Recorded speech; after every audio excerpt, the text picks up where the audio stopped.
The waiting. The goddamn hour is stretching out like a winding sheet. She hated the waiting above all else. The apartment, as still as a tomb, it was a tomb. Her thoughts were full of death, of endings. The apartment she loved for so long, her home, their home. They found it together. She found it. She called him and he came, and he loved it straight away, as she did. I knew you would love it, she told him. Yes, he said, yes, it's quite perfect for us, isn't it? There's a room there for and another for you, next to the bathroom. It's a nice bedroom, isn't it? He loved it. He loved their apartment. So why did he stay away so much? Why had he been untrue to her? And worse, why now? Why is he gone forever? How could he do this to her? How could he leave her? Every day she waited for him to come home. This is what the pregnancy brought them. Initially, she didn't want the baby. She made that clear. But he loved the idea of her pregnant. You'll have to quit your job, of course, he told her. Won't that be delicious? Just staying home, getting the room ready for the baby. Won't you love that? She didn't love it.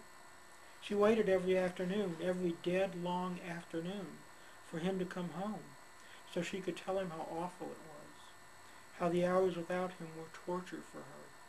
She told him she loved the baby, of course, she did. What mother wouldn't? But she hated being alone. Alone. The word hurt. But because of the baby, she had all this time to herself, all these long days. The afternoons were the worst.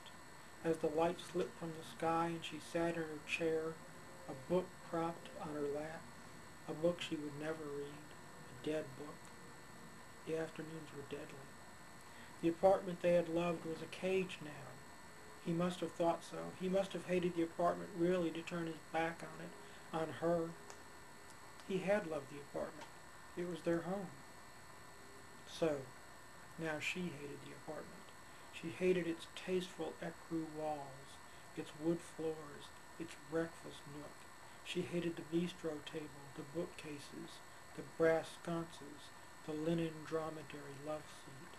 She wanted out, out. And now, just as she knew would happen, he had left her for good. He hated her whining. He hated her. He had never really loved her. Was it all pretend? Because she was pretty when she was young, pretty and easygoing. She didn't know. She didn't know why he loved her when he did. Now that's all over. She was abandoned. That's what they called it. She sat in the chair and day would turn to dusk and dusk to midnight and she would be alone forever. When the baby came, when it did, and she had to decide, no. She would not think of that now. But oh, how sorry he would be for leaving her, for leaving them. He would be so sorry. She sat and waited. She sat in the chair that faced the door. The apartment ticked like a ship in a harbor, beams settling, as if everything were in flux. But everything is not in flux. It's all settled. It's settled for all time. She knew what she would do when it came, what she had to do. She was all alone. She had no one but him, and he knew that, and now he was gone. This time, he was gone for good. She knew this day would come. She told him so. You'll leave me, she told him. I know it. Just when things get a little sticky, you'll leave me. He had held her then, but there was reserve in his gesture. He was holding himself back. He was holding his loathing in check, so that she would not know that he was planning on leaving her. Now it had come. The day had come. She was alone at last. Now she looked at her book. Its pages made no sense to her. She didn't think she'd really read that far in it. There was a bookmark. Had she put it there? The words in the book were inane. They mocked her. She felt the baby move. It wasn't a kick, just movement, like something underwater that wants to see the light of day, something malevolent. She hated how it made her feel. She hated it when it moved. Now she stared straight ahead. There were sounds in the hallway. Probably that damn neighbor with her boyfriend, the fat musician who thought he could sing the old songs, the standards. Now the movement stopped before her door. She straightened her spine. A key turned in the lock, and the door opened, and he came in. He stopped before her. In his arms were flowers.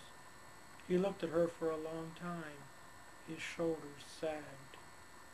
Wearily, he laid the flowers down on a table and knelt before her. "What is it this time, dear?" he asked her. "Why are you crying today?" "I thought you were gone for good," she said. He sighed. It was an awful sound. He put his head on her legs as if he had come from far away just to do that. They both were still for a while. She would not put her hands on his head. She would not. "I thought you were really gone for good this time," she said.